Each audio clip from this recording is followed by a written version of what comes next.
All right, so in Chapter 5, we're going to talk about AAA. AAA stands for Authentication, Authorization, and Accounting. And that's kind of a generic term that obviously describes these three functions within the network. Authentication is obviously who are you? And we can authenticate individuals in several different ways. Authorization is what are you allowed to do?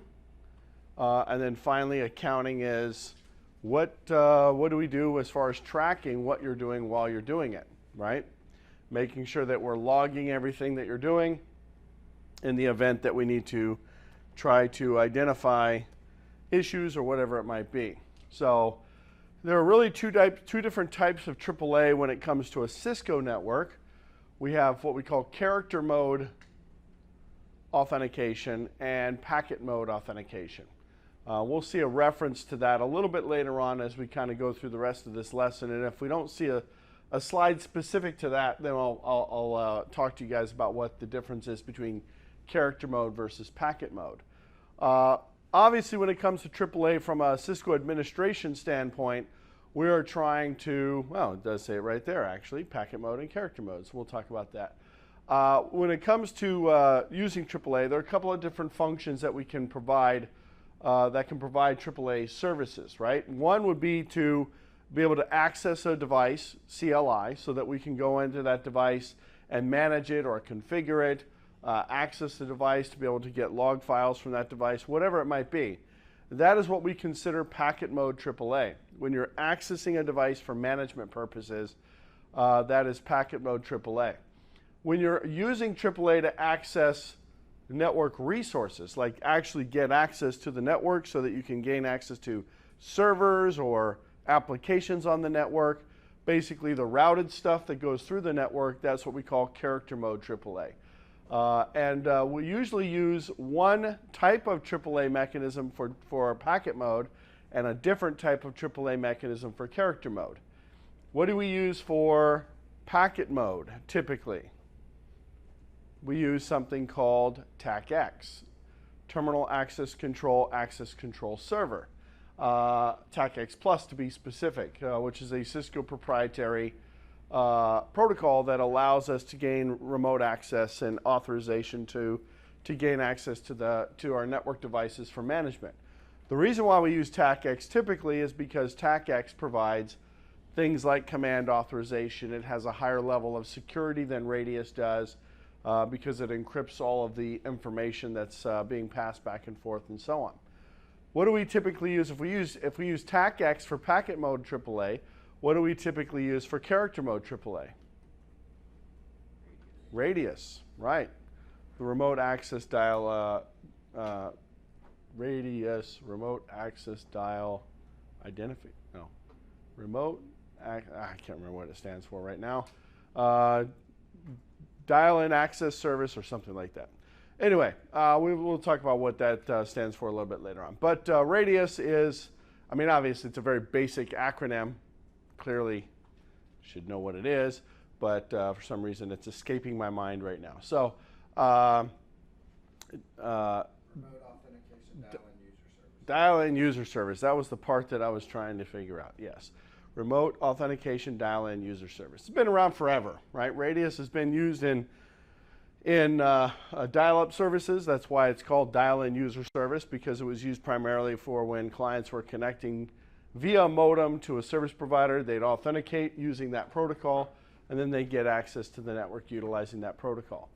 Both of these protocols, TackX and Radius, both have very similar functions. But there are some distinct differences, and obviously you guys have seen from the review questions, you need to know what those distinct differences are, which we will talk about as part of our process and going through this chapter here. Authentication, we talked about this in one of the very first lessons that we had, can be done in multiple ways, right? You can authenticate somebody based on something they are, which would be a physical property of that individual, whether it be a fingerprint or a retina scan or an iris scan, whatever. Something you have, which would be a CAC or maybe a USB token or a software token, or something you know, password, PIN, secret word or otherwise. All right, so authentication, we're really trying to just simply identify who you are, and we can do that in multiple ways. In a lot of cases, we'll combine these functions so that we get multi-factor authentication. Multi-factor authentication is any instance where you're using more than one of these choices. All right, once you're authenticated, once we've identified who you are, then we will go into identifying the permissions of what you can do. And that's where authorization comes into play. Right? Are you able to access this network resource or that network resource? Can you execute this command in the command line? Can you execute this command in the command line? And so on. And then, of course, accounting would be the audit trail, which allows us to identify what it is that you did while you were doing it, so that later on we can go back and take a look at that if we have to identify what it is that you actually did. Okay? Within a Cisco device, if we're speaking strictly for character mode authentication and authorization, we have a couple of different options that we can use. Actually, this would work for packet mode as well if you're using if you're doing some sort of remote access VPN authentication where you're using an AnyConnect client and connecting to a firewall. But we have two options. We can either house the AAA functions on the physical device itself. For example, the ASA has the ability to house user account information directly on the device. And we can authenticate users against those profiles that are configured on the device. And within those profiles, we can also specify things like privilege levels that the user is allowed to have when they're accessing the device and so on. Or if it's a AnyConnect VPN client profile, we can identify an access list that's tied to their profile. We can identify what they're allowed to access in the network and so on. So local AAA is where you have everything essentially stored on the local device.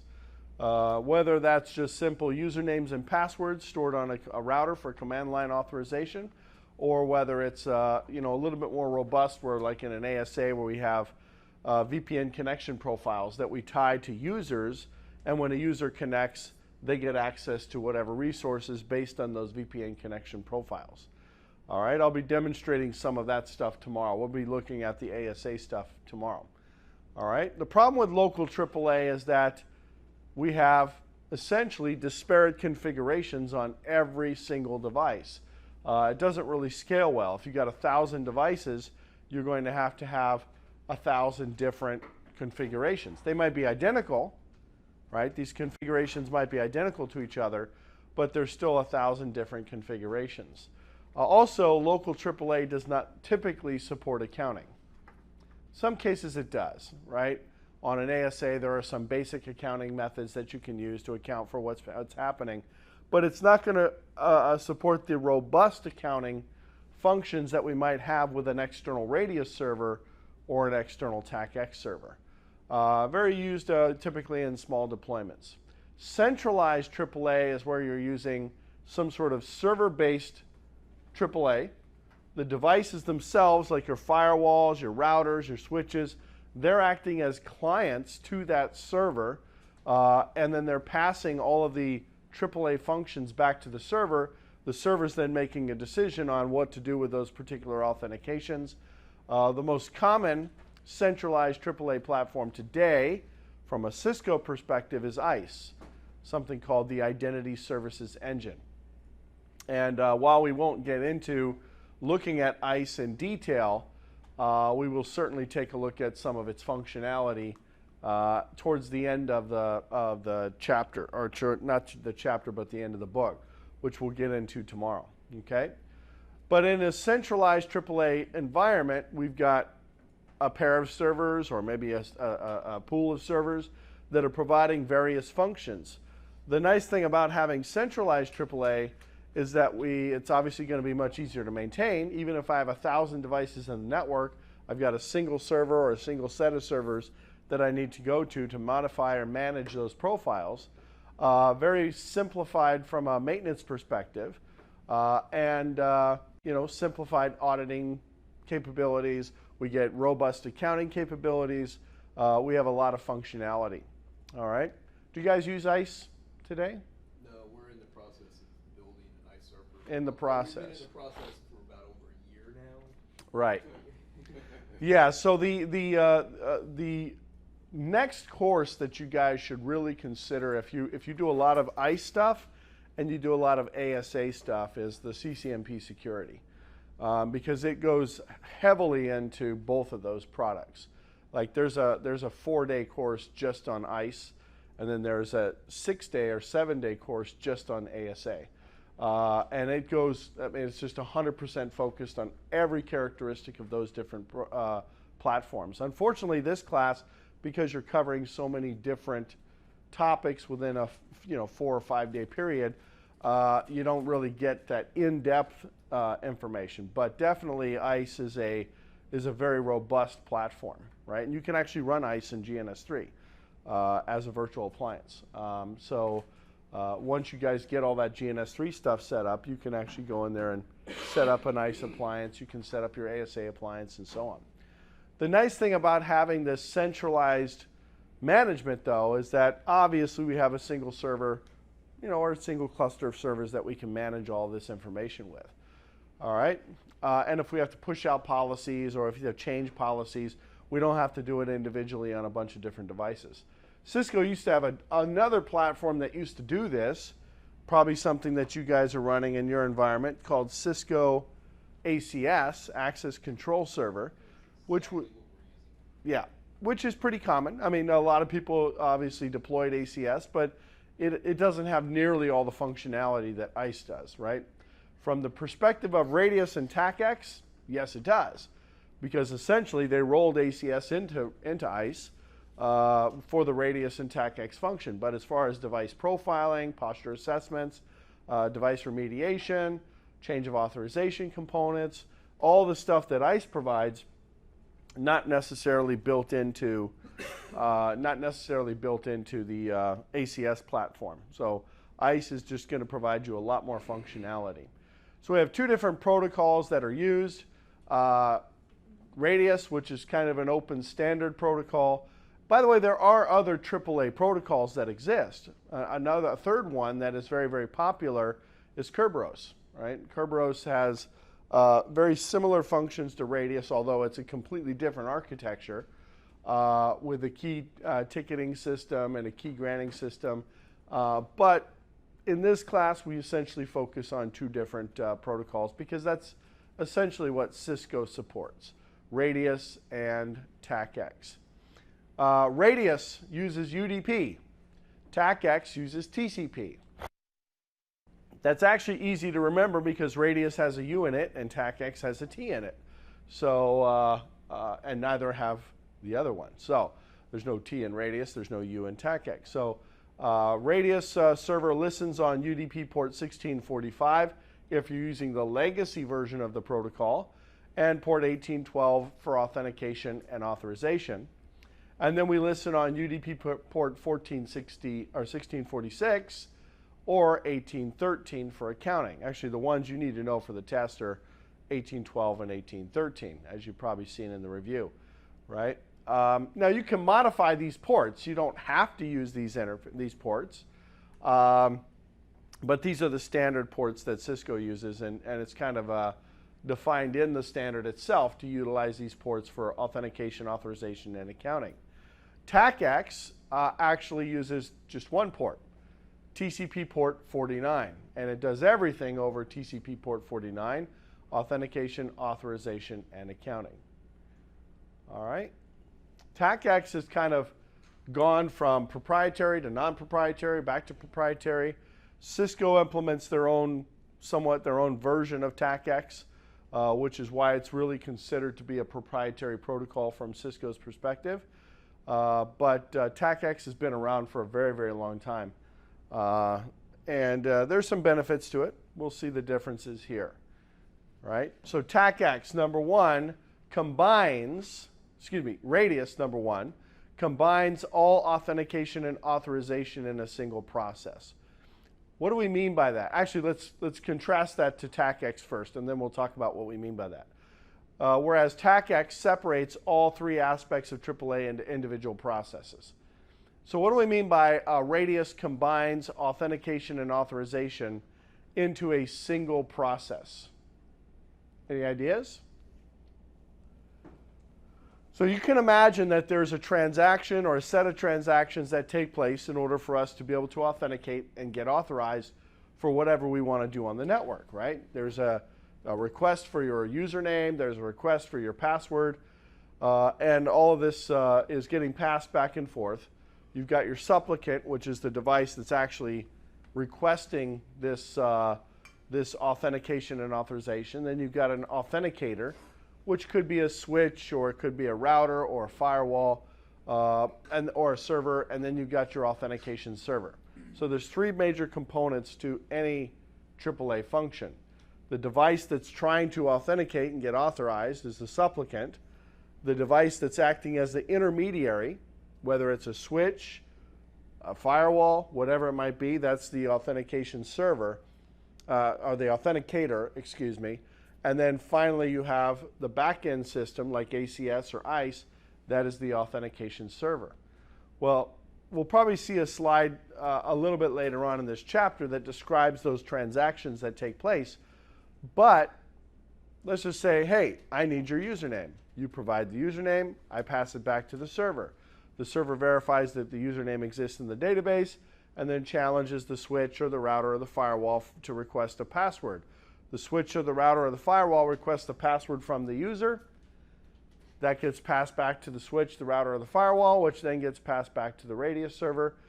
Then at that point, once the Radius server has verified the authentication credentials, not only does it send an authentication OK, saying, hey, this person is now authenticated and authorized. By the way, here's the entire set of functions that this person can do. All right? So in the response of authentication OK, I'm sending the entire authorization profile one time to the authentication server, or the authenticator, and then allowing the user to gain access to whatever resources it needs to gain access to. Whereas TackX, everything you do is transactional, right? You authenticate first, but you don't get any kind of authorization based on that authentication. So let's say, for example, I'm trying to access a router or a switch for management purposes. I SSH to the router or switch.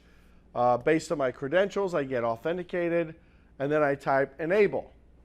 All right, well, let's say I'm already in privilege mode. I type config T.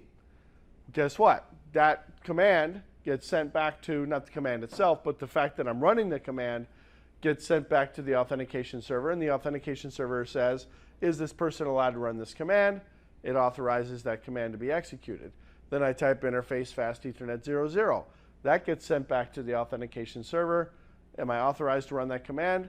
So every single thing that I do in TackX happens as a transactional event. Does that make sense? As opposed to just everything being authorized right from the beginning. Okay? There's like a lot of overhead. Well, there is. I mean, and it certainly is a lot more chatty than Radius is. There's no doubt about it. There's even more overhead anyway because we're using TCP instead of UDP. You know, we've got 24-byte or 20-byte TCP header as opposed to an 8-byte UDP header. Okay? Radius, the second bullet point here, requires the client to accept all authorization specifications at the time of authentication. That kind of speaks to the first point that we just saw there, whereas TackX allows clients to make real-time authorization requests for an authenticated user or system after authentication process is complete. All right. Radius obfuscates passwords only. Very important concept. Transmitted between the client and the server using a shared secret key and an MD5 hash. We're going to do cryptography today, so we're going to talk about all the different cryptographic standards that we can use to protect data in motion.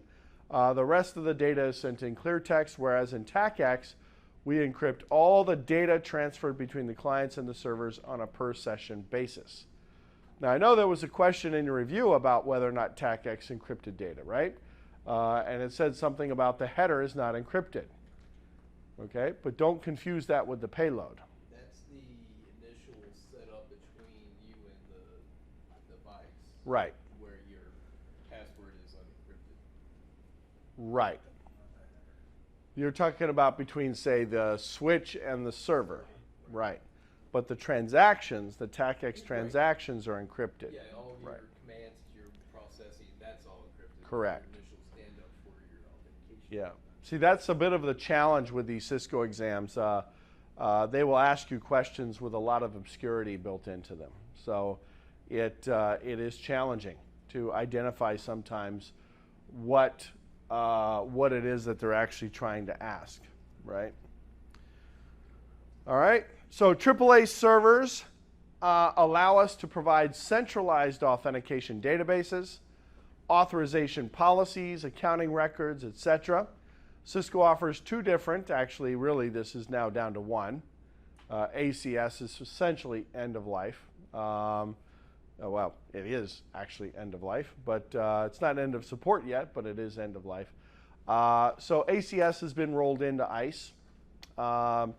Cisco Secure Access Control Server and the Cisco Identity Services Engine. ACS was somewhat limited. Like I said, it had basic radius functionality. It had basic TackX functionality. Pretty simple platform, not a whole lot to configure on it. You know, you can set up your clients, which are your switches, your routers, your firewalls, or other devices, Cisco iOS devices, and you set up your profiles, your user profiles and whatnot. You know, you do some tweaking on access privileges and accounting stuff, but pretty much it's just a packet mode or character mode platform, right? Providing packet mode or character mode authorization, whereas ICE, much more robust, right? Identity Service Engine is the Cisco security platform, right? It integrates everything. Profiling, device profiling, identifying what type of device something is, posture assessments, scanning devices and identifying what their network posture is so that we can do some sort of remediation or a change of authorization based on their posture. Stuff like 802.1x and extensible authentication are integrated into ICE. We can do things like TrustSec, Cisco TrustSec, where we're doing security group tags and applying a security policy to all of our data across the network based on these security group tags. There's all kinds of interesting things that you can do with ICE. But fundamentally, if we're just talking about the AAA functions, Radius and TackX, of course that's going to be built into ICE as well. Okay? We'll talk about ICE and the whole kind of policy services node functions and the different types of ICE platforms and what each of those ICE platforms provide as part of your architecture. Very robust package. Very robust package. Okay? Network devices are AAA clients. What do they mean by that? You would think that the clients are the clients, right? The users that are actually trying to authenticate and get authorization, whether it's packet mode or character mode. But what they mean by this is that it's part of that architecture that I was describing previously, where you have essentially three functions that exist in a AAA environment. You've got the supplicant, which is literally the client that's trying to authenticate. They're connecting to a switch or a router or whatever. This is the authenticator. And then that's going to be sending data back to the authentication server. These are the three roles that exist in a AAA environment. So we're not running AAA necessarily on this device.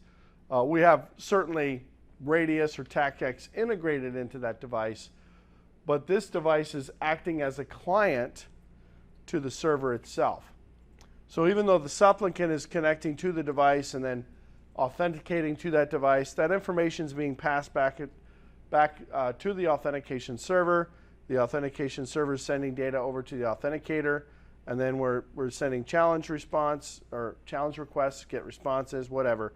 So there's a set of transactions that occur, but the switch or the router, assuming we're not using localized AAA, are not really acting as the authentication server in this case. They're passing that information back.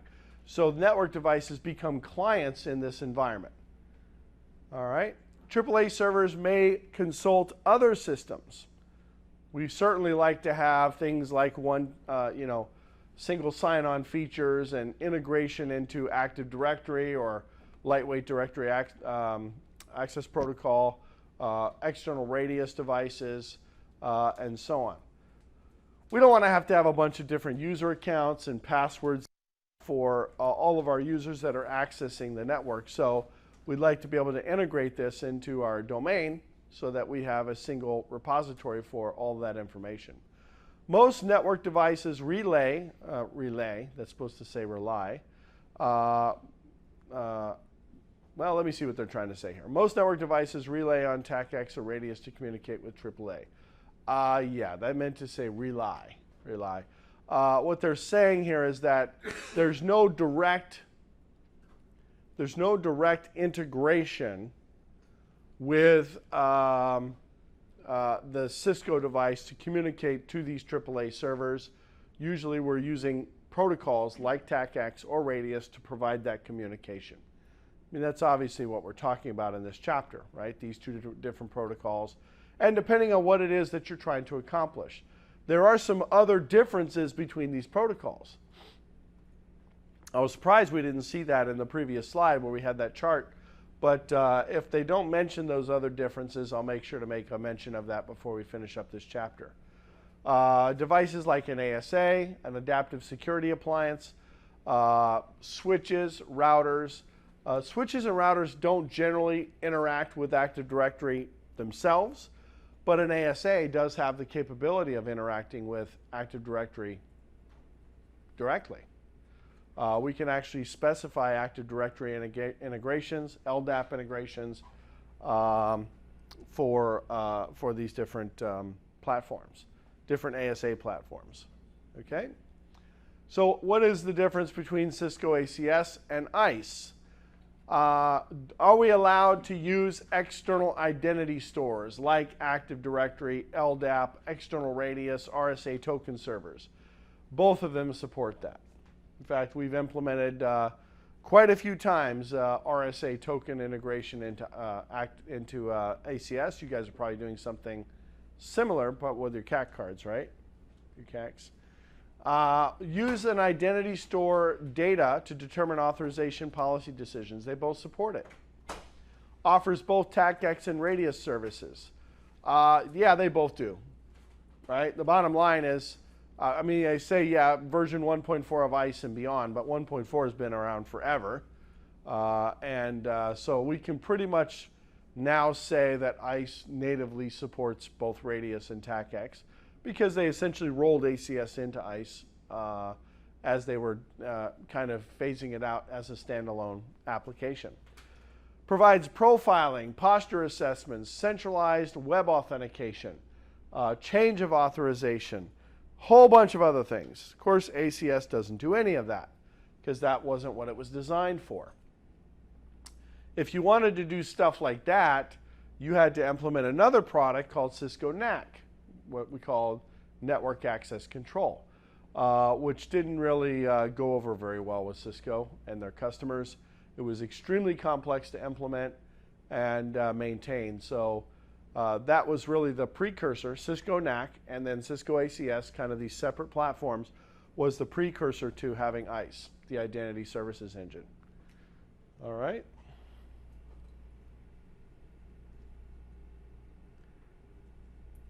All right. So if I'm going to run local AAA, local AAA means that I've decided to implement AAA directly on the device itself, which is not uncommon. I mean, we do see this from time to time, especially in a smaller environment where you only have a couple of devices and so on.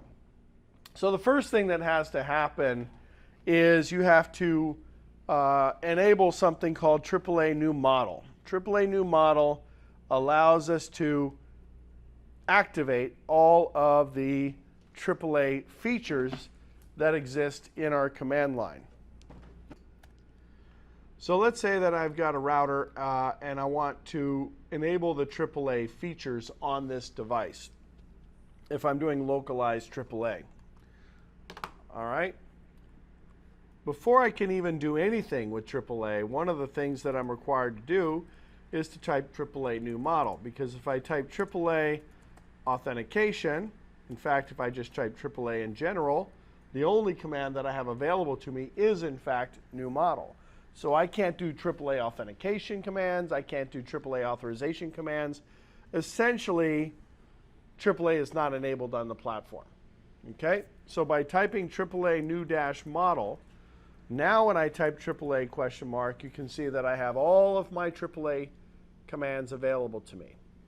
But be very, very careful with this command. If I do no AAA new model, no, I don't want to do that. No AAA new model. That's on the recording. Great. All right.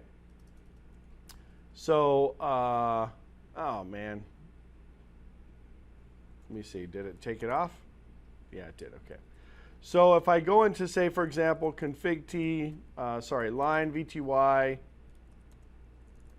0404, and I say login local and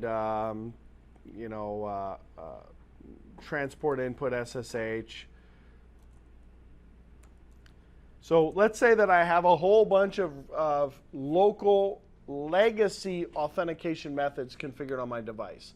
I'm using login local on the VTY. We don't really need to get into the details of what that is, but let's just call it a legacy way of authenticating users to a platform.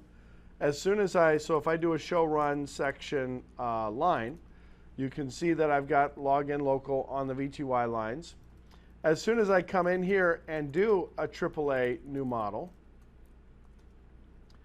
do show run section line, you will see that it took out the login local, right? Because now I am no longer using the legacy authentication methods that exist on this platform. I am now using the new model, which is AAA, all right? The reason I'm pointing that out is because I've had people lock themselves out.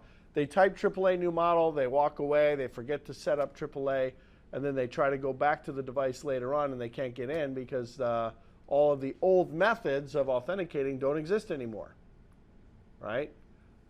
So be very, very careful when you do the AAA new model command because it does effectively disable all of the legacy authentication methods that you may have set up at some point or another, okay?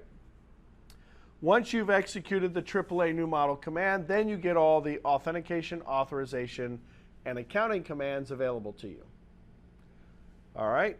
And there are a handful of commands that you can configure.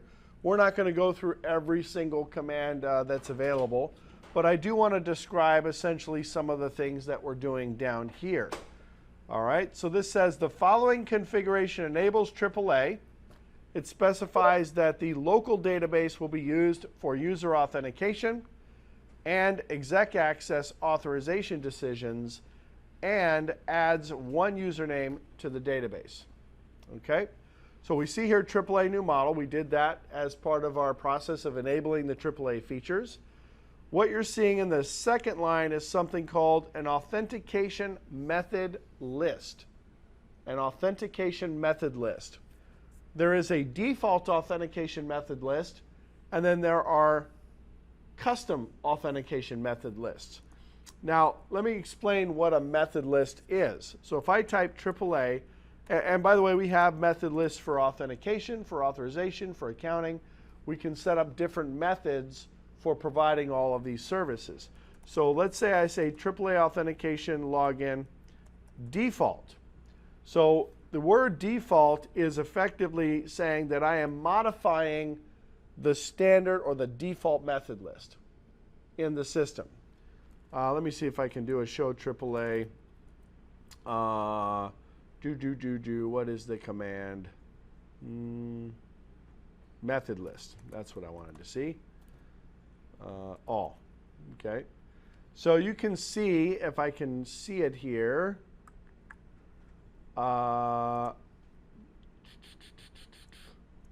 that's not what I wanted to see. Let me see.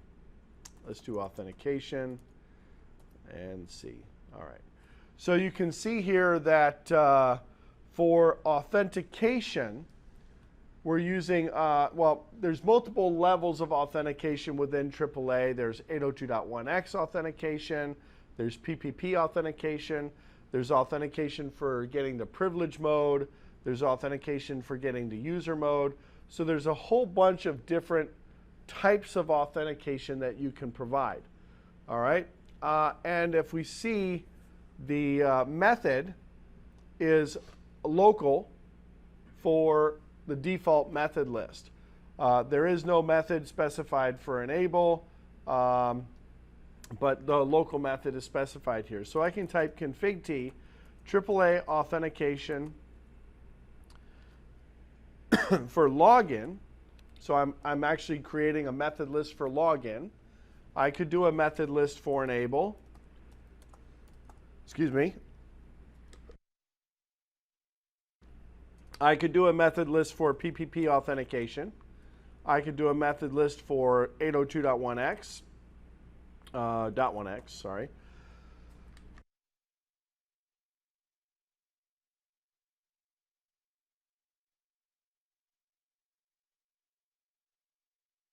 I can specify a whole bunch of different method lists for different functions that exist in this platform. All right?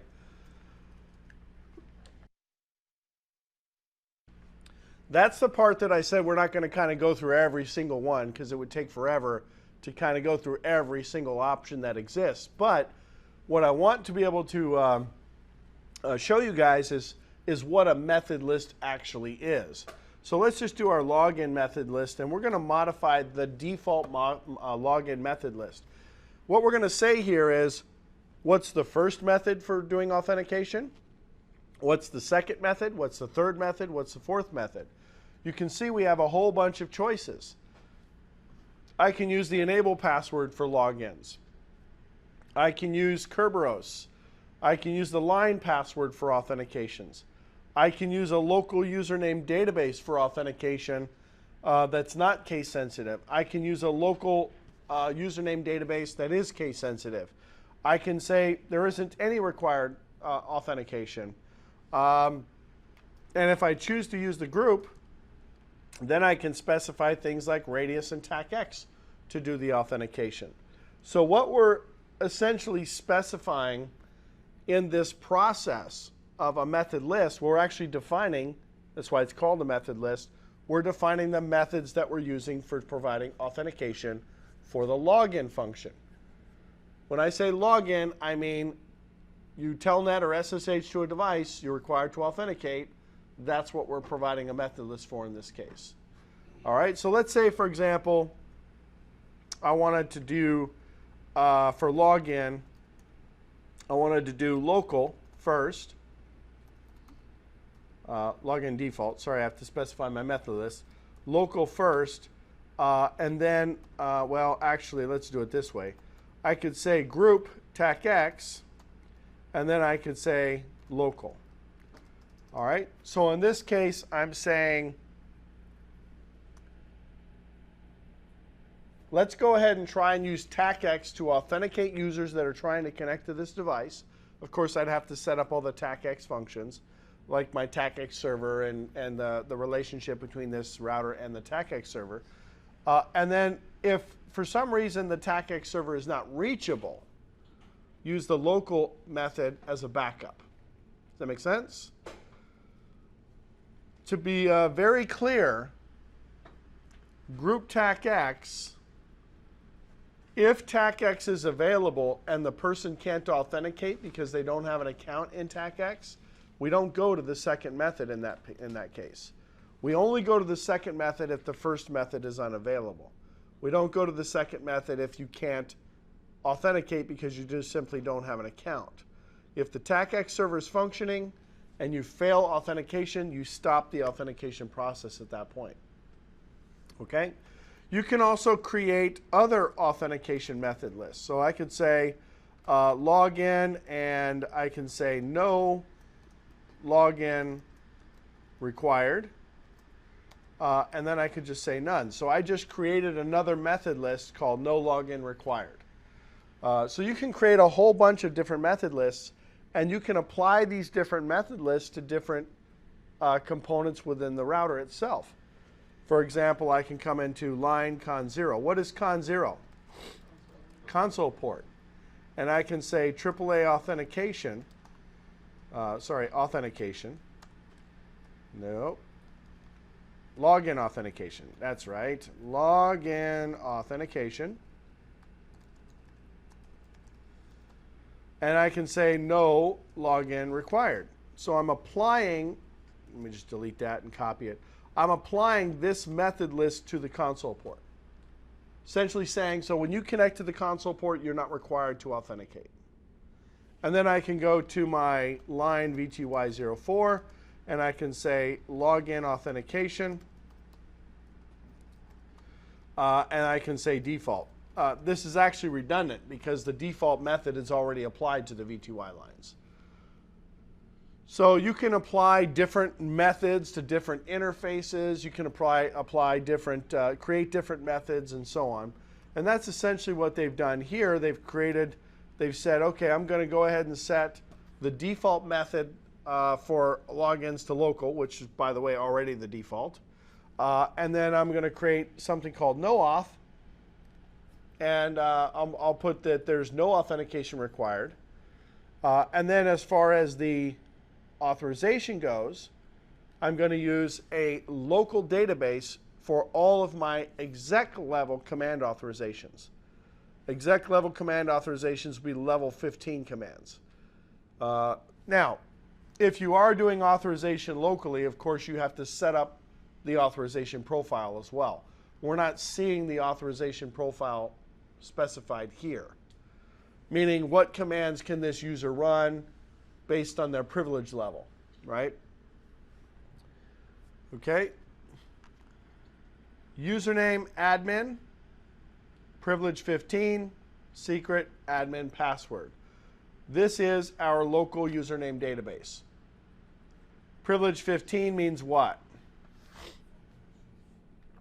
That means the keys to the kingdom, right? It's the highest level of access that you can have on a Cisco device. There are 16 different privilege levels on a device, 0 through 15. Does anybody know the differences between those? For example, what is allowed at level 0? Pretty much nothing, right? You can set your privilege level. You can do, it's like 4 or 5 commands that you can do. Can't do show commands. You can't do really anything on the device itself. Privilege level 1, that's what we call user exec mode. That's going to give you access to, basic show commands, basic troubleshooting commands. But you can't manage the device. You can't reload the device. You can't change the config, and so on. What about levels 2 through 14? Whatever you want them to be. They're blank by default. So levels 2 through 14 don't actually have any commands assigned to them by default, but you can change commands to different levels if you want, and then you can assign users privileges to those different levels. So in this particular case, we're creating a user called admin, and we're saying that once this user authenticates, they're going to be given privilege level 15 access. And this is their password. And then I go into my console port. I'm applying the no auth method list to the console port, and I'm applying the default method list to my VTY ports. It's not uncommon, actually, to provide no authentication for a console port, because typically our devices are physically secured in some sort of data center or locked cabinet or something like that. So the console port is not readily available. Why is it kind of considered kosher to not have any authentication on the console port?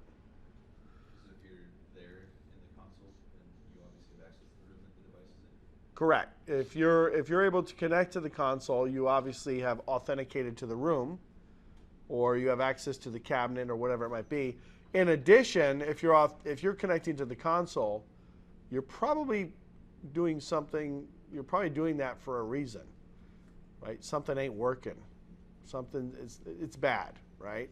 You don't want to be running around trying to find a password to the console. Now, I'm not going to suggest that not putting a console password on is best practice.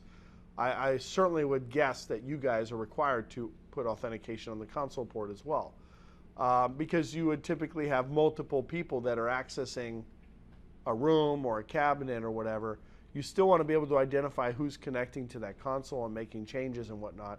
So you can do authorization, you can do accounting on the console port as well, based on whatever it is that they want to have done. Okay.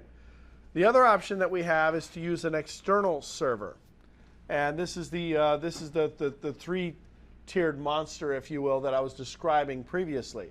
The supplicant right here, the perimeter router or the firewall or whatever it might be is the authenticator, and then the back-end system is the authentication server. Actually, Active Directory is really not part of that. TackX is really the authentication server. You can see there's a whole bunch of transactions going back and forth here. That's all of the, hey, I want to authenticate, give me your username, and here's my username. I send the username over to the TackX server. The TackX server might go and verify that username in LDAP or Active Directory, and I'm going to send it a challenge for your password. Actually, they're missing a couple of arrows here because this is the way that this is drawn. It's kind of indicating that authorization is occurring at this point, and we're authorizing the user. But there are more steps involved. The point of this is not what those individual steps are. The point is that there are there's interactions that are occurring between the client itself, from the network perspective, the authenticator, and the authentication server. Okay. So what if I want to set up my Cisco iOS device to be able to support TackX? Okay. Well, the first thing that you have to do is you have to set up your TackX client configuration. Very, very simple process. You create your TackX server group. This is actually a TackX server group name. It's not actually an individual server name. You can actually specify multiple servers under this field, but we specify our TackX server group, and which can include a bunch of servers, and then the IP address of the server itself and the key string that I'm using between this device and the TackX server to authenticate this device to the TackX server. Right? This is the one, Jesse, that you were saying is the one that's sent in plain text, right? I thought it was your actual user password. No, that's encrypted in TackX. In Radius, the username is sent in plain text, but the password's encrypted. In TackX, all the transactions are encrypted. Okay, so the device's key is sent clear. What do you mean the device's key? The secret key string. Well, that's actually not quite how this works, right? We don't actually pass the key string across the channel. We're doing MD5 hashes. It's like a challenge response type authentication. So when I'm sending TackX messages to the server, what's happening is I've got whatever my messages are I'm sending to the server. Those are going to go in plain text, which I think is what you're describing, right? Those messages to the TackX server are going to go in plain text, but I'm also going to run those messages through a hashing process with the key so that I can generate a message authentication code and send that code along with the message itself. So the MAC gets sent to the server. Of course, the server has the same secret key configured. So the server can run the same process to verify, oh, this is the message that I got. I've got my own key configured. I shouldn't use a highlighter to draw this, but you get the idea. Okay? So we're not actually technically sharing this secret key across the channel either, but the transactions that are occurring between the client, which is the router in this case, and the TackX server, those are sent in plain text. Okay? All right.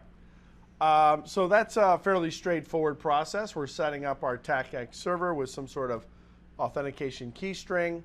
And what is this command doing right here? You guys should know this now. Use the TackX group first, then fill in. Correct. So I've created or I've modified my default authentication method list, I've modified my default authentication method list to use this server first for all authentication transactions and to fail over to the local database, meaning the local username database on the router, if for some reason I can't get access to the TackX server itself. Yes? Now, if you flip those and do local and then TackX first, then if you don't have an account on the device itself, it will fail the TackX. Negative. Yep. The only reason you fail over to any secondary method is if the primary method is unavailable. Right? I'm not talking about there's no username. I'm talking about the primary method is unavailable. Right? So we have a way. So there is a way to set it up where it can use, it looks for a local account. If it doesn't find a local account, it'll go request. Yes. We are setting up situations like that. So you're trying to authenticate to a local account first, and then you're failing over to TackX second. Right. So there's hundreds of entities in the Marine Corps, right? Right. We don't want to at the enterprise level, we don't want to have to give them an ACS account so they can administer their own stuff out wherever they are, right? Because then you have to manage their accounts. Exactly, right? Right. But we want to be able to log in with a known good. ACS account. Exactly. Right. So in order to accomplish that, you have to let them log in with local accounts first, and then Are there any additional configurations that you guys are applying to allow that to happen? I don't think so. I think we just swapped the two. Swap the two? Put local, because most things obviously are going to be normal, right? ACS Right. first, then local. But I'm pretty sure we just swapped the two. Interesting. Yeah, I'm not 100% sure. The policies will win, so we'll lock them out to TackX first. Are you going to All lock the new somebody ones out of their DC? No, that is the STD. That's VC. Our stuff, yes, his stuff. Yeah, yeah. Right. Right. All right. Okay. Well, let's say that I have TackX followed by local, right? As we do in this particular case. In this case, for sure, we're not going to hit the local database if the group TackX server is up and running and we just don't simply have a username and password configured in that server, right? I've definitely, we've seen this happen, right? You have TackX, TackX is working, the client can communicate to the TackX server, and I put in a username. I have that username configured in my local database, but I don't have that username configured in TackX. It doesn't authenticate against the username, the local username database if the TackX server is reachable. Does that make sense? Huh? That's how we do it. Yeah, you can't, the local administrator account device doesn't work if it's not protected. Yeah, Right. So sometimes if TackX is not working right, but it's reachable, you gotta get creative. Shut down an interface or Just the easiest way for what we do is we just have someone go into the ACS server, change the IP to the device. Right. And communicate at all. yeah. That's That is a manual failover process, right? Yeah.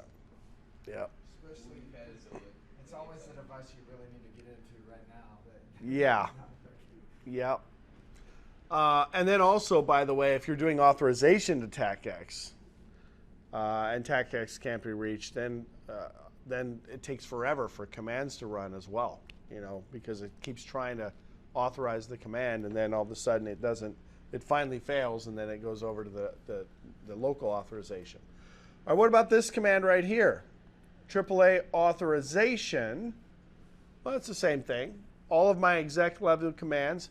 This is the default authorization method list, and I'm using TackX for my authorization, and then I'm using my local database, so my local authorization profile, to authorize users, authorize exec level command or exec level command execution.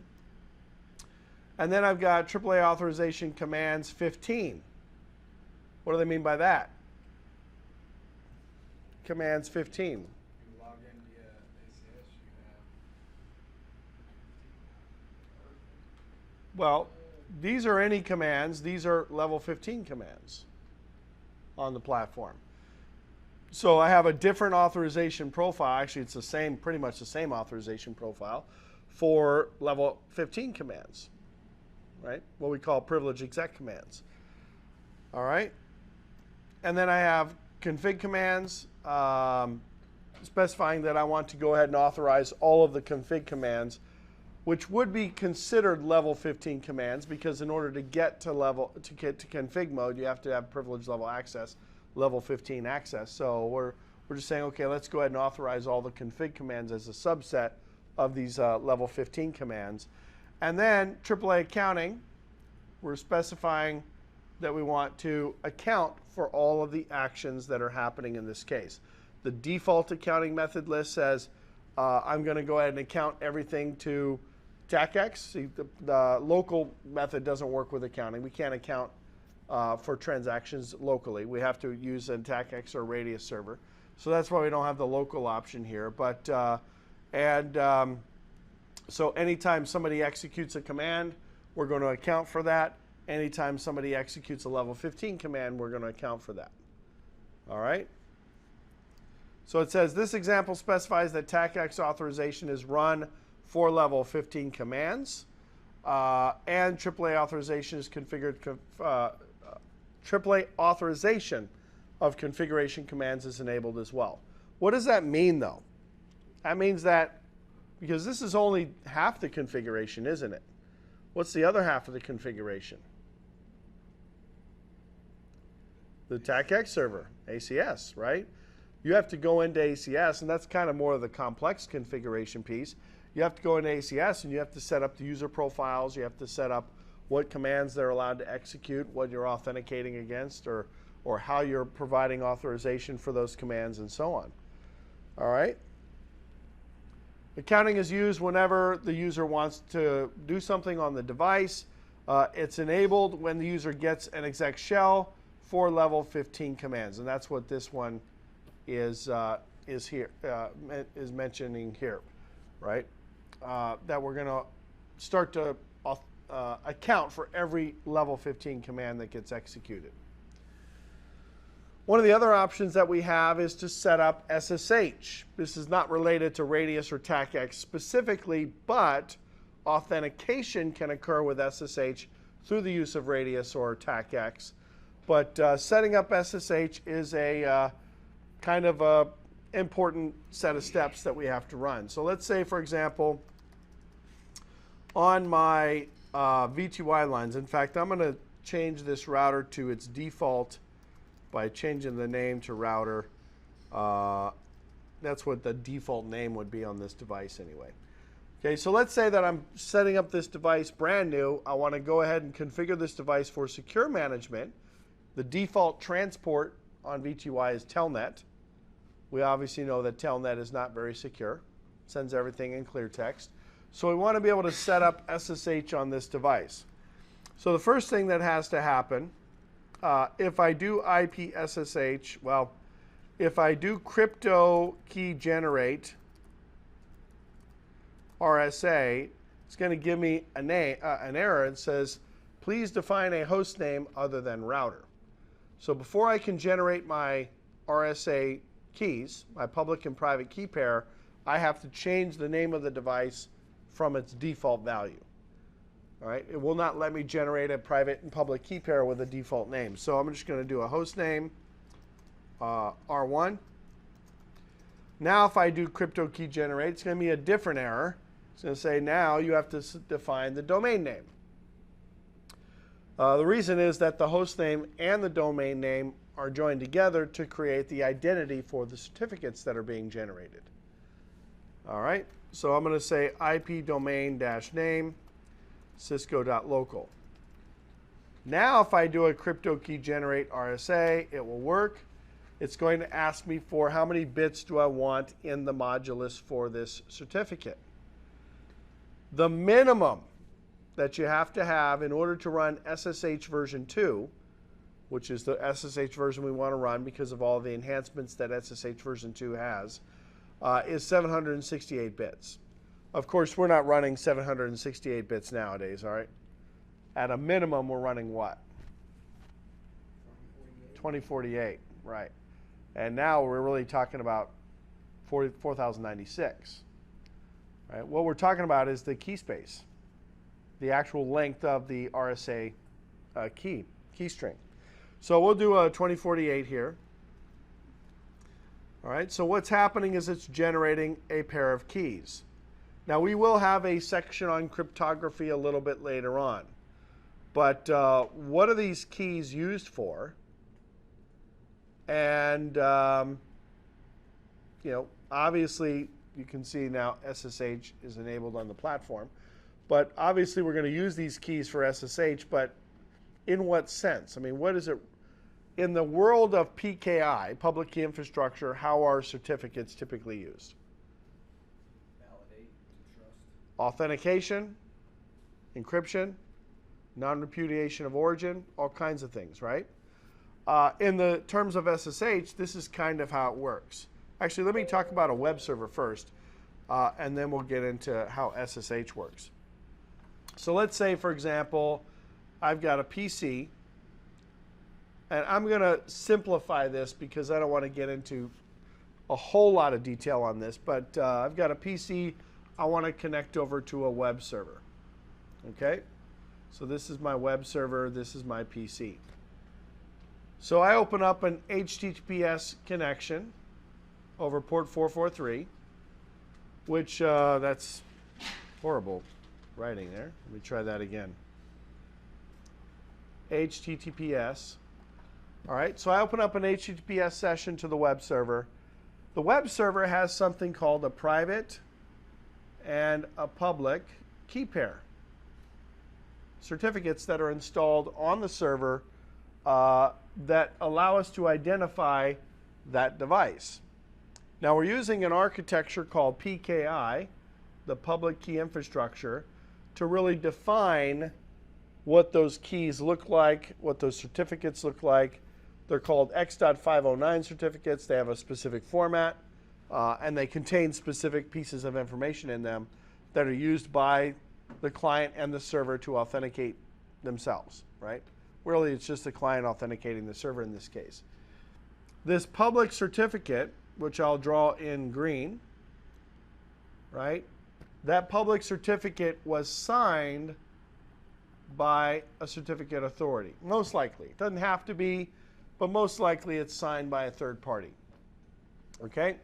And that signature comes in the form of a hash of the data. And actually that hash is generated with the private certificate of the CA.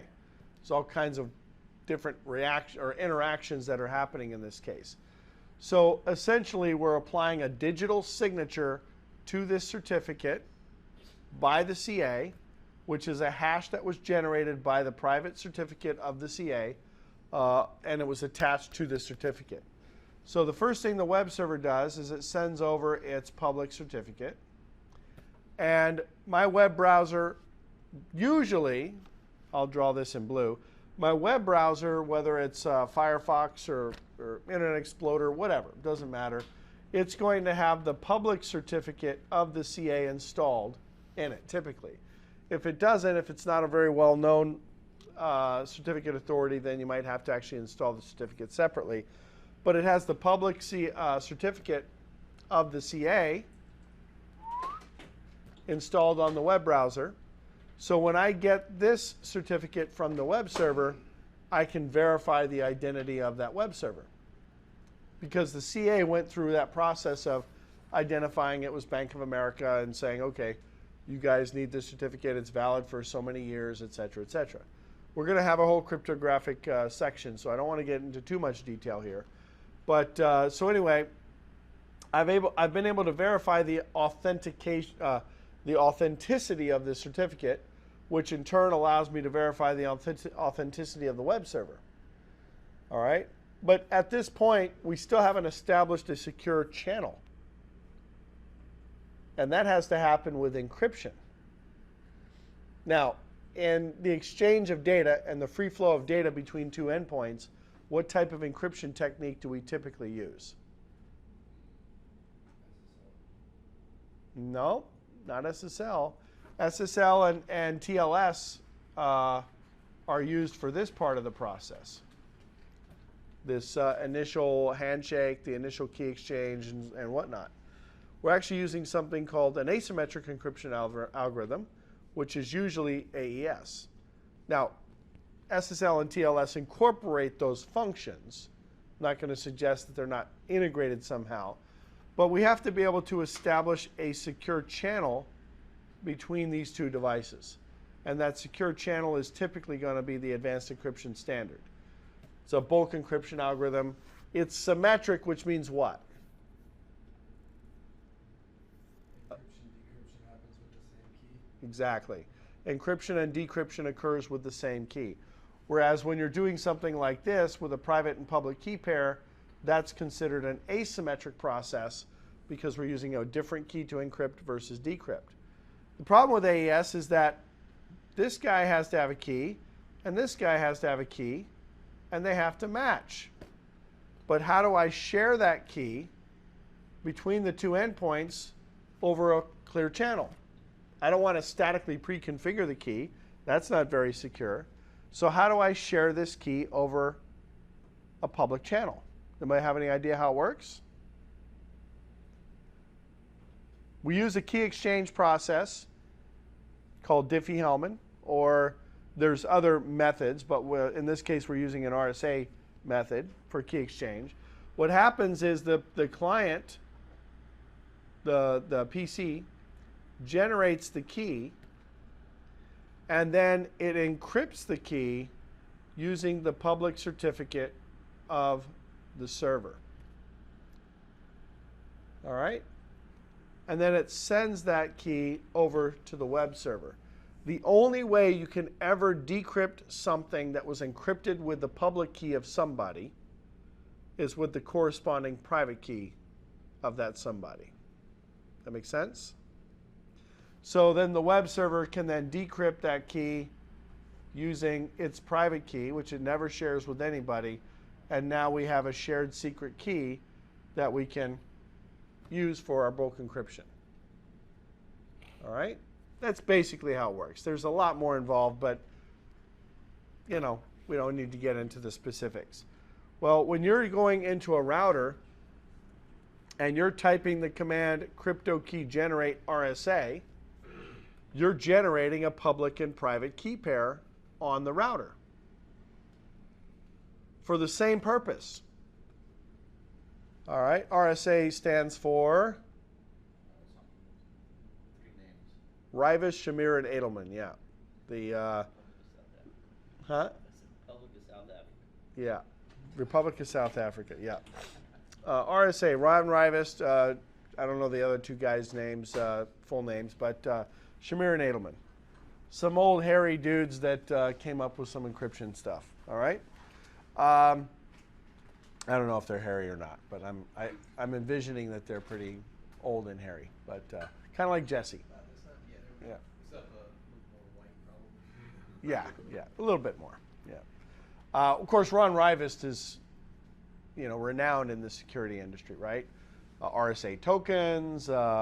He invented the RC4 algorithm, which is the Rivas cipher, which is used for WEP and wired equivalent privacy. He actually lost the competition to develop the algorithm that was supposed to replace triple DES. He developed a variant of RC4 for that, but he lost to Reindel, which is a couple of folks that invented the Reindel algorithm, which is part of AES. But it's actually the algorithm that's incorporated into AES. But anyway, so what we did is we generated certificates. Now, same concept here. We generated a private and public key pair. So now I'm over here and I want to connect to my router via SSH, secure shell. I send in my connection request.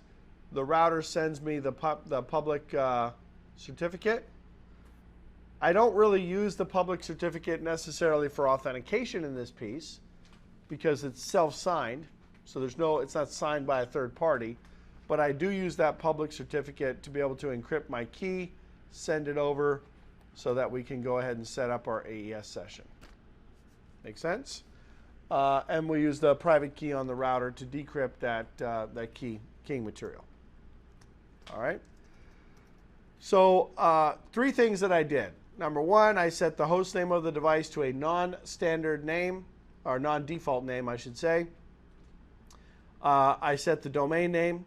The domain name does not have to be a resolvable domain. It just has to be a domain. And then I generated my crypto certificate pair. Okay. Then I would do IPSSH version 2, IPSSH 2, version 2,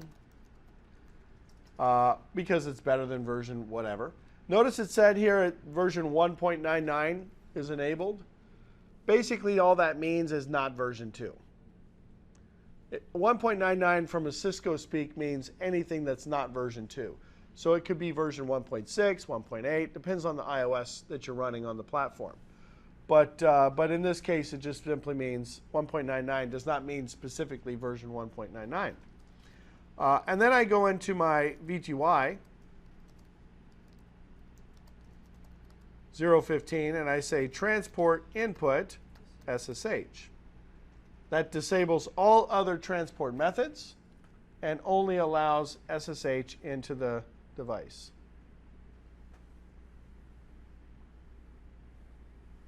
All right? All right. I don't want to get too far off topic, but what does transport output do? Reverse sessions, right? Allowing you to generate sessions out of the device. So basically, you use SSH from the router. Yeah. Which is But that's by default, that's enabled anyway. All transports are allowed out of the device anyway, right? So transport output, right? You can say SSH, telnet, etc. So if I said telnet, I wouldn't be able to SSH out of this device, essentially. But the default is all protocols are allowed. That's why you don't ever usually type it in, right? I don't know, you guys might, I don't know. You guys actually use that command? Transport output? None. No transport output, none. So you cannot SSH or telnet from the device. Yeah. Makes sense. Okay.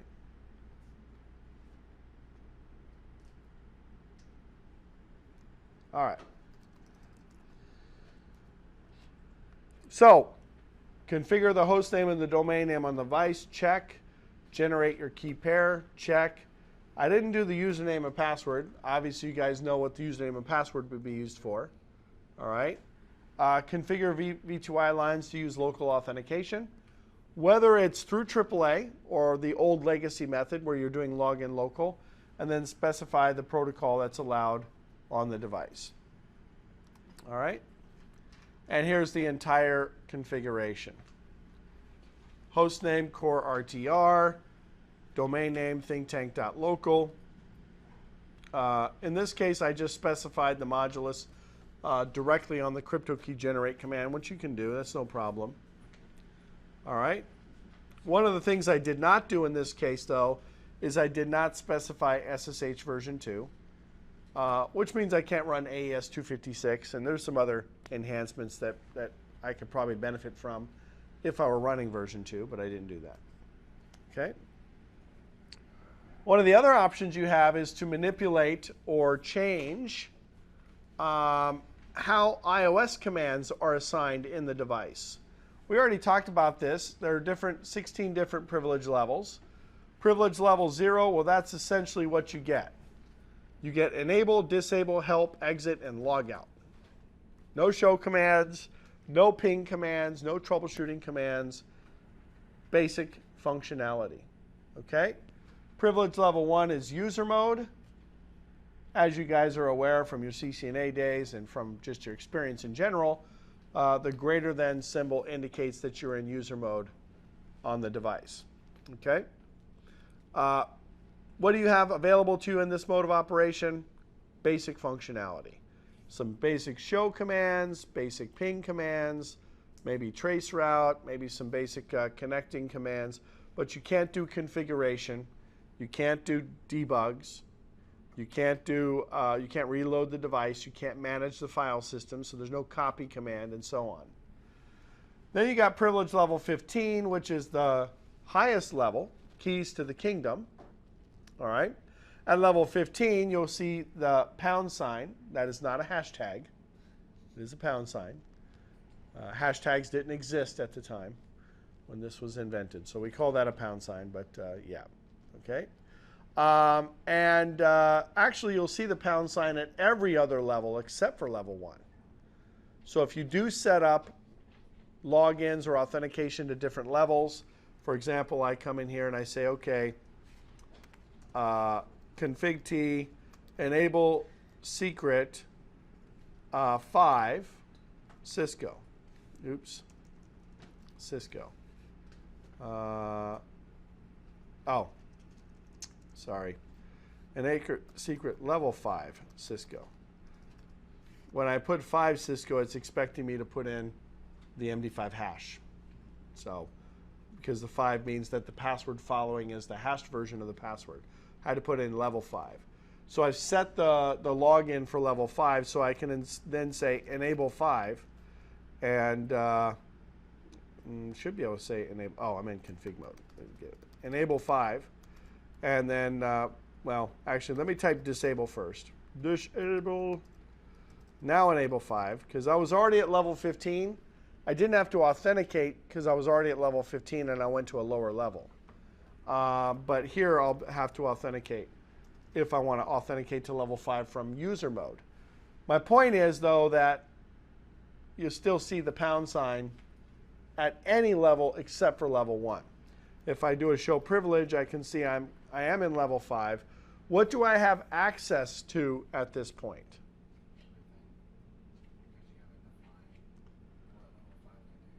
I have access to nothing? You want to rethink that answer? I said everything. Oh, you said everything. I thought you said nothing. Yeah, Okay. because you haven't defined it. Everything of what? That means I have access to everything all the way up to 15? I'm just guessing. You were half correct. I have access to everything at 5 and below. So Basically, I have level 1 access at this point. if it's undefined, it defaults to whatever's below it. That is defined. It doesn't matter. If every level had something defined at it, automatically, whatever level you're at, you get access to that level and below. You don't only get access to that level. Right. So if I've defined levels, say 1 through 14 or 2 through 14, Right. but I have not defined level 5, I'll get 4 and below, and then there's just nothing special about being level 5, right? Correct. In that case, 4 and 5 would be the same. Correct. Actually, yeah, 5 would be the same as any level below 5. Right? 5 is going to include, I'm saying the same thing you said. 5 is going to include everything below 5. You don't just get what's at 5, is my point. You get everything at that level and below. That's kind of the way it works with level 15 anyway, right? When you go to level 15, you don't lose access to all your show commands and your debugs, right? So, enable, when you do type enable, it assumes level 15. You could type enable 15 if you wanted to, but when you type enable, it automatically assumes level 15. That's why you never really have to type the number 15, because it assumes that you're trying to go to level 15. Commands are assigned to different privilege levels. Authorization to all commands at current privilege level means that you have access to those commands and everything below, which is what we just described.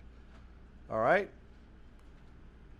Very similar on the ASA as well. The ASA has 16 levels of operation, level 0 to level 15, although in the case of the ASA, there are some other levels that are defined with functionality. Level 2, for example, is defined with functionality within the ASA by default. Okay? So how can I change the level of a command? This is probably something that you guys don't use, I would guess. I mean, if you're using ACS, there's no reason to do this, right? Because this is essentially what ACS does. It provides command level authorization based on your authentication. But let's say you didn't have ACS and you still wanted to have some granular approach to providing command level access. So you could change commands to different levels. This is the case where I'm changing the clock set command to level 7. So if I come in here and I type disable, clock set not available at level 1. But I type enable, clock set is available at level 15. But maybe I don't want you to have level 15 access to run this command. So what we can do is we can just simply change. I'm not going to run the commands, but we can change it to a level 7 command. Okay? And then I can specify a login for level 7. Enable secret level, whatever, case level 7, and then the secret password. So you type enable 7, you authenticate, you do a show privilege, you can see you're at level 7. The clock set command will now be a level 7 command. Okay? We've only done this maybe a couple of times in customers' networks where they didn't have ACS, they didn't have TackX, but they did have external contractors that were logging into the router to run specific commands. The problem with this method, though, is that you're giving somebody level 7 access, you're giving them everything below level 7 as well. We're not locking them down to a specific command or a specific set of commands. So it doesn't have as much granularity as TackX does. See, TackX, you can lock an individual down to a specific command or a specific subset of commands. There is a way we can do this in CLI, though. Parser views, right? What we call role-based CLI. Role-based CLI allows you to establish authorization and administrative access based on an authentication account.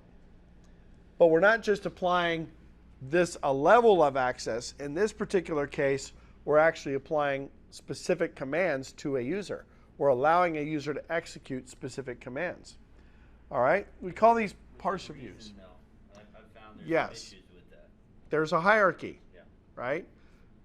Once you get to a certain level of a command, you don't have any more granularity on what you can provide. So for example, if you want them to be able to run the show IP route command, you can't just have them run show IP route EIGRP. Once you give them authorization to run show IP route, it automatically includes EIGRP, OSPF, BGP, everything else. There are some commands you can lock down to a specific subcommand. Other commands can only go to a certain level. And then it's automatically assumed that you get everything beyond that. The Right. issue I ran into, I wanted to allow the user to be able to assign the VLAN on the interface. Right. But if I do that, it also gives the ability to clear port security. Right. So Exactly. And that's the problem with this method as well. It's more granular. It certainly provides more control over just changing different privilege levels, but there's still some flaws with this. So the bottom line is, if I'm assuming you were doing this in a lab or you were doing this in production. I haven't put it out in production, but we're getting the okay to do it. Okay. But I'm curious why you're doing this as opposed to TackX. Because we are using TackX, but this is for local guys in the field that I don't want to break gear. Okay, and So you don't want to give them an legally ACS specific account. rights to do certain things. The whole local before ACS. Got it. But even with TackX being the front end, like that's the default, you can still give a parsed view local. Correct. And it'll work. So Right. Because you're doing that local authentic. This is where you're talking about where you're doing the local authentication as opposed to the TackX no, authentication. this is TackX runs first, but parser will still work locally, even though TackX is the first authentication. So you're using TackX for authentication, but you're using the router for authorization, basically is what you're saying. Yeah. Yeah, which you can do. They're a completely separate function. You can't do that in Radius because they're combined, but you can do that in TackX. Okay? But you're right. There are some limitations. All right? Okay, so what role-based CLI allows us to do is create these things called parser views to specify what types of commands that a person can run once they've authenticated to a particular view. All right? Not limited to a hierarchical organization. What do they mean by that? That means that we don't have that privilege level hierarchy that we had if we're just moving commands to different privilege levels. All right? So we do have to, there is a set of steps that we have to go through to be able to even access parser views. We have to first enable, obviously configure and enable secret password on the device, and then we also have to configure the root view, or actually enable the root view. We don't really configure anything in the root view, we just enable it, which then allows us to go in and configure our individual parser views. So the first step in this is to enable the root view so that we can then start configuring our individual parser views, and there has to be authentication to the root view using our privilege level 15 password. Right? Now it could be enable secret, but it could also be a username tied to that particular level, level 15. All right? We can define up to 15 other views in the device, and then we can create these things called super views, which is a bunch of nested views. Providing somebody access to a super view gives them access to all those individual parser views that you may have created. We'll take a look at a configuration example on this slide here. The only way to do this is to use AAA, new model. So we're going to do AAA new model first. That's the first step. We're going to make sure that we set our enable secret password, obviously not to Cisco, but something secure. And then we type enable view root.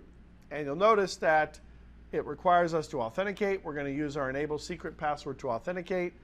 And then it says we've successfully set the view to root, which now allows us to go and create all of our individual parser views. Do I have to do this every time I want to modify my parser views? Do I have to enable the root view? Let's say I reboot the device, and I've already got parser views configured, but I want to go modify those parser views. Do I have to go through the whole process of enable view root again?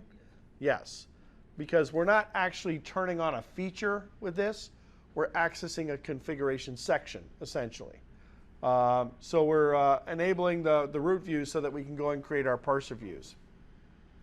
So here they created a parser view. They just give it a name, VPN admin in this case. We can see the view VPN admin was created. Before you can assign any commands to that view, you have to set the password for the view. So that's the first step that needs to take place. The secret password that allows us to authenticate to that view. Okay? Do I actually have to use that password to authenticate to the view? Not really. If I'm doing local authentication with a username and a password, I can specify or tie in the view to the user. Let me show you what that looks like. So I can come in here. Let me do a show privilege first, make sure I'm in the right mode. All right. So I can type username Bob, and you'll notice that I can assign a view to the username. So VPN-view, it might give me an error because I haven't created it. And then I can specify all the other stuff. Privilege level, secret, so I can say privilege level 15. You obviously wouldn't do both of these together, right? You're assigning a view because you're giving them a privilege level. So I would just say that's my account. So when Bob logs in, Bob is placed into this view. All right, so just because we have a separate authentication process applied to the view doesn't mean that you're going to actually have to authenticate, as long as we're assigning the view to the username process. So what are we saying here? In this particular view, you're allowed to run all the show commands. Okay? You're allowed to run the configure terminal command, and you're allowed to configure all the crypto stuff. All right? You can get pretty dang specific with this, right? You can't get specific to the point where you say, I'm going to allow the ping command, but I'm only going to allow this person to ping this address. You can say, I don't want to give them access to all the show commands. I want to give them access to show IP route, or show IP interface brief, or show interface. So you can get pretty specific, but there is a point in different command structures where you can't get more granular. Like I was saying, show IP route, you could actually technically say show IP route EIGRP, show IP route connected, show IP route static. But in the case of parse reviews, that last option doesn't exist. Show IP route is all you get access to. Okay? So if I logged into this view and I typed a question mark, I would see show and I would see config. That would be it. Right? And then I would see enable, disable, because I can change to different views as well if I know authentication for those views. All right, so all show commands are allowed. The configuration terminal command is allowed. And then all the interface commands from global config mode is allowed in this case because configure terminal is allowed. But I think what they meant to say here, all the crypto interface commands in this specific case, because we've only allowed cryptographic configurations. Okay? So I type enable view.